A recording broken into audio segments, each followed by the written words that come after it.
so much better than I ever could imagine. You would have thought we put together major production. Honestly, it just came together. Said, send me a few pictures. We're going to put it all together and just tell your story. And you are, and we are all the recipients. So thank you guys so much.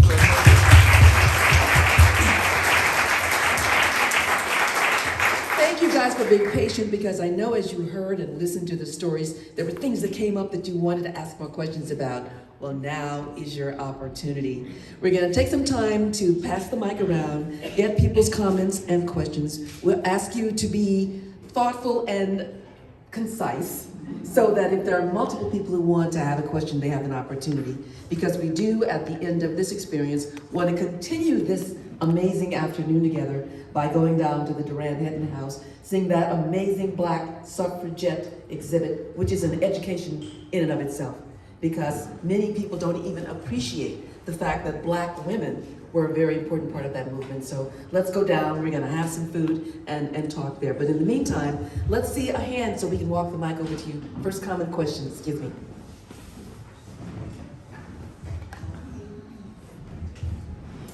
Good afternoon. I do want to thank all of those of you who participated in presenting your family stories. They've been fascinating, and they hit home to a certain extent, I think, to all of us in some way, shape, or form.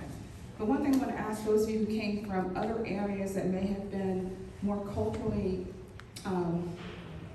consistent with who you were, and moved to neighborhoods that might not have had as much diversity, did your families experience any racism or segregation or lack of welcoming as you moved to those new communities? So I'll ask Mary first. Nikki. Yeah, so when we moved to Teaneck, thank you. Teaneck is a town in Bergen County. When we moved there, we were, I think, the first Black family on our street. And within just a few years, there was, it had completely turned over. There was just 100%, not 100%, one family did stay, but most families moved. But there was some harassment in that time period as the white flight was taking place. So my parents were very much involved in, fair housing and, working on community organizing because of that. Here, for me, I wouldn't say that I've experienced, apart from when we were buying our house, just a little story. I was 7 months pregnant when we closed, I guess, and we were coming for our final walkthrough. And my husband and I lived in New York. We come out, we park our car in front of the house. I'm in 1993 maternity clothing, which is very obviously maternity clothing, unlike what people wear today. Very much. No, I love what people wear today. It's just we didn't have that opportunity. And we're standing outside. My husband's in a suit because back then people wore suits to work. And the police come and ask what we're doing. We were waiting for a realtor, and the neighbor had called the police. Now they knew the house was for sale. We're a couple with a car, and the neighbor was uncomfortable. That was probably the most glaring, obvious incident that I've experienced in these towns. How many years ago was that? 1993. Yeah. Not that long ago. Did you respond? Sure. Yes. Have our storytellers sit up front if you don't mind. In 2017, the summer of 2017 in Maplewood, I was doing yard work, and Maplewood Police Department, a bunch of cars swarmed into my home, into my property, and apparently a neighbor said there was a Black man who was looking suspicious around the house. And that's pretty recent. Summer 17 is pretty recent. And yeah, that just reminded me, to your point, it doesn't matter what you think you are. I'm legit. All he saw was a Black person who seemingly was skulking about and called the police. Anyone else here want to address that? If not, we'll take the next question. I keep destroying the microphone. You're a doctor, not an engineer. Do surgery. Certainly on the mic. Next comment or question?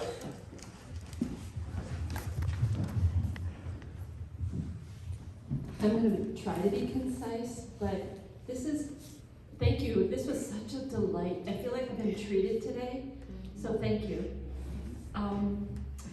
The question is about being asked, where are you from? Because I'm going to tell you a quick story. 4 of us were at a diner, 3 white people and 1 Colombian woman who looks like she's a white person. And the Colombian woman asked the waiter, a handsome young black man, where are you from? And we said to her after he left, because he looked a little uncomfortable, we said, no, you don't really want to ask that question. And she's like, why? And we all tried to explain to her that it's kind of like treating somebody like a novelty, or maybe that's not the right word I'm thinking of. But there's so much depth to the answer to that question that it feels very interesting and legitimate. So I'm sitting here thinking, how is it received to be asked, where are you from?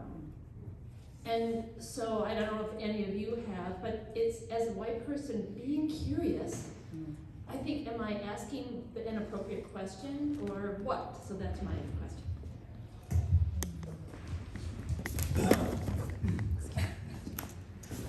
I guess what comes to mind for me is just the experience of feeling othered when that happens. The inherent in the question is, you're not one of us, you're not the same as me, and so I need to know more.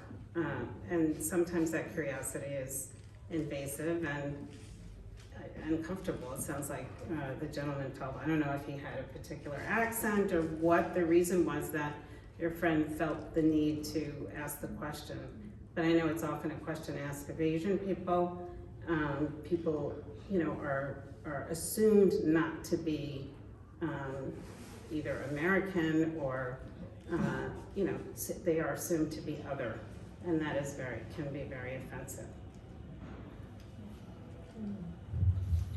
Yeah, I think it's interesting, right? Because communication in and of itself is layered, right? 67% of the way in which we communicate is nonverbal, right? 37% is tonality, right? Then what's left of that is really what we say. So I think it all depends, right? Sucks to get that answer, but it's the truth, right? I think if it's coming from a genuine place and you really want to know, and we have the time to really unpack the directions where that can go, I think that's a reasonable question, right? But the underlying why is also incredibly important. You got the time, let's talk about it. If not, then why are you asking specifically under this setting, right? So I think that's kind of how I receive that specific question. That's kind of how it works out for me. And it also depends on the circumstances. When I was at Montclair University, we had to go away we went to DC for the National Museum of Art. And on our way back, we stopped in West Virginia. And this little boy came up and asked one of the other students what kind of name was Protkoski, because she had mentioned her name. And he was a little white boy, she was a white girl, but it was the fact that it was something he was not familiar with. And sometimes it's just that innocence. It's something you're not familiar with. And as you said, it depends on the context. Well, as someone who clearly has an accent, I get that question quite a bit. When I get that question, and you're absolutely right, it's about context. And the context in which, for me, it causes the greatest harm is when it questions my competency in a particular moment. Because of my profession, I meet people at the most vulnerable, and I meet their families. And in the middle of a hard conversation, in the middle of decision making, and someone throws in, "Where are you from?" And does it matter? You know, it does not. But interestingly enough, I also get it from Black folk as a differentiator of, well, you're Black, but you're not my kind of Black. And it can be tough. It can be tough because the Black community is in my embraced community. And so when I get the "where you're from," it's a little more stinging when it comes from the Black community, regardless of the circumstance. It's a bit tough when it's coming from other people in the professional circumstance. So that's how I would answer that. Excellent questions. Next question or comment? So I just wanted to comment part.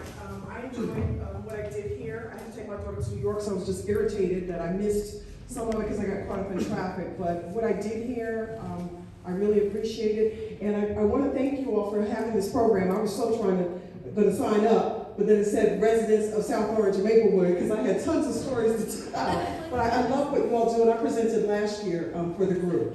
But thank you all for sharing. I love what you're doing. My question as a family historian and genealogist is, if you've done your family research, how far have you been able to trace your family back? And also, do you try to impart that information to the younger generation in your family? Or, for instance, the gentleman that was speaking about the Dominican Republic, do you talk about your family history to your children and try to make sure, just as the stories were instilled in you, that you do the same thing so your family history doesn't die? So just wanted to know if you all have done your own personal family history genealogies, and if so, how far have you been able to trace back, and do you share that information with your family? Excellent question. And as a commercial, there will be a course coming up in the adult school on Black genealogy.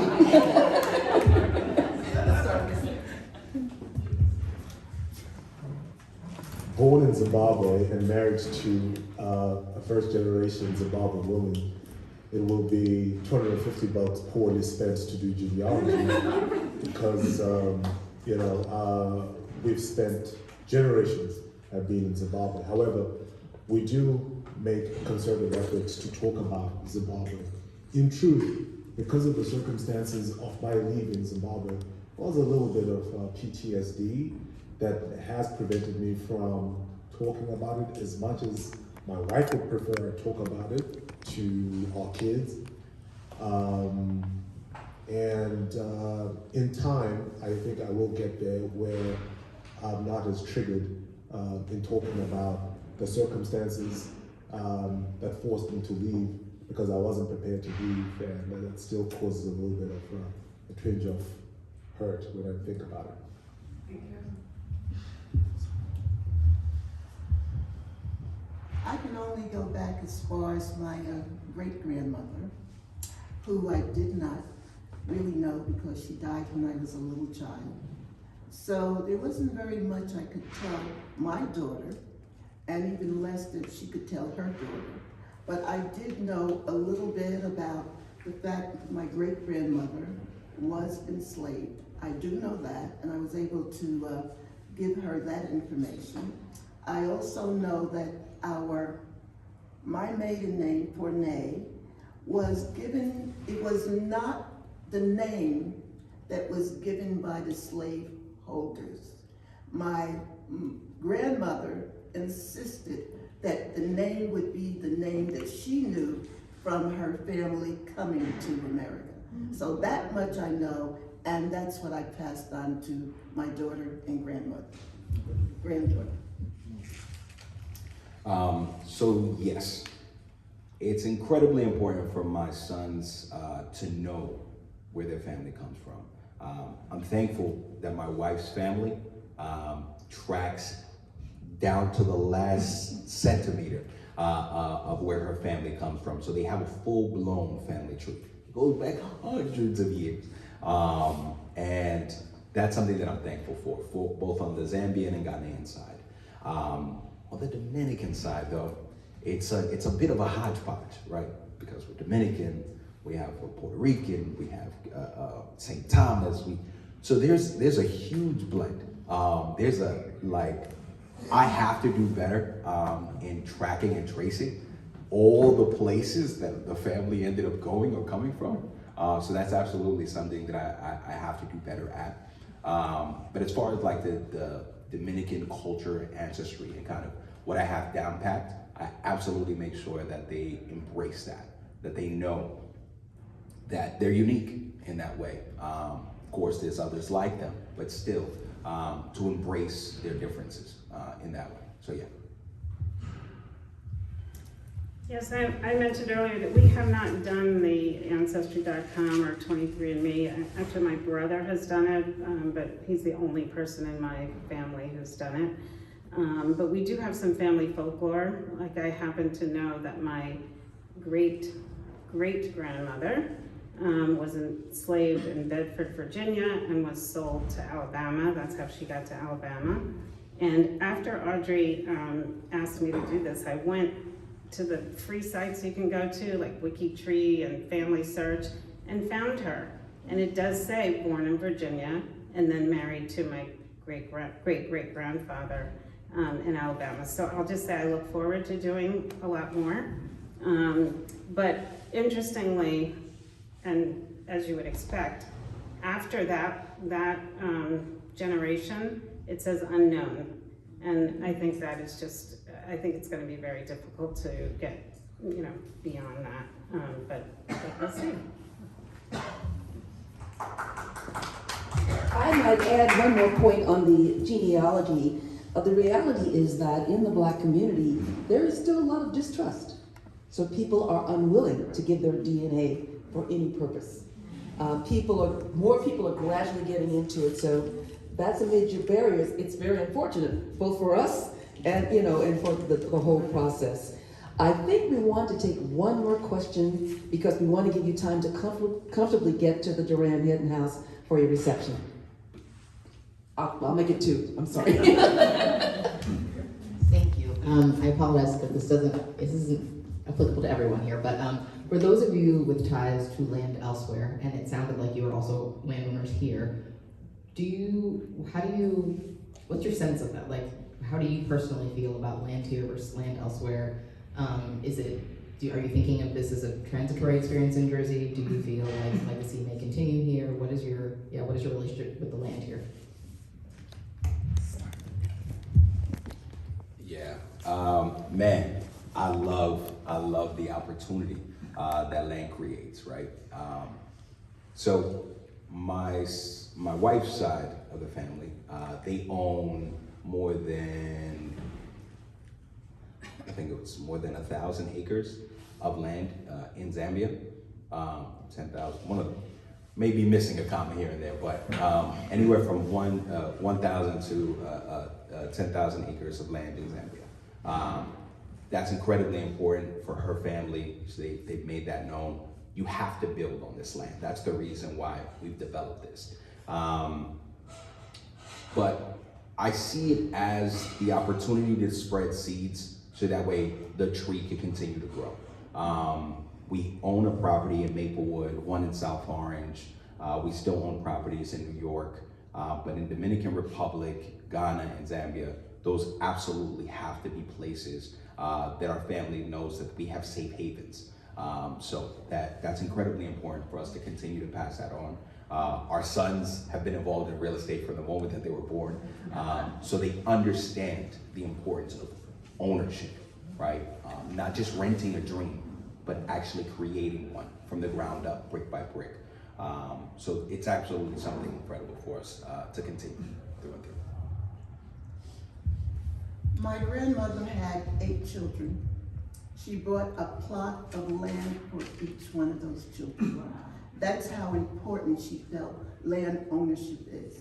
Right now, I have land in North Carolina and also Virginia.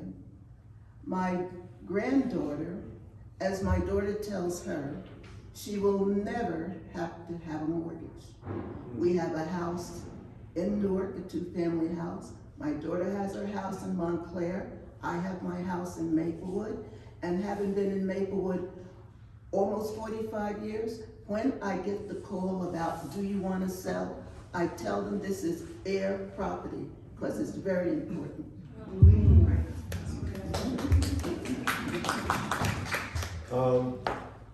My mother worked very hard, single mom. She divorced from her dad and bought a piece of land, built a home. But after I had to leave, my sister started to take care of her home, and I have since decided to cede all ownership of that home to my sister because I've been very lucky that I've been a little more successful in life than my sister has, and I've been able to purchase a home here, and thus I have zero ties to any other place but here. And while I'm extremely impressed by what your families and previous generations have done, I guess for my family, you can consider it we're just about getting started because I'm the first of my name, so to speak, in America.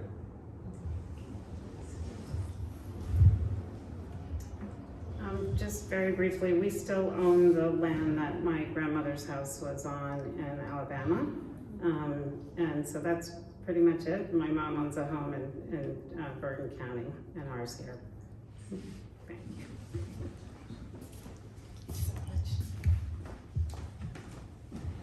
Our last question or comment? Mine is just more of a comment. I want to thank all of you guys for being here. It's amazing because I know some of you on the panel. It's amazing how sometimes you don't know people, and so when the stories were happening, I was like, I didn't know that. I actually was tearing up back here.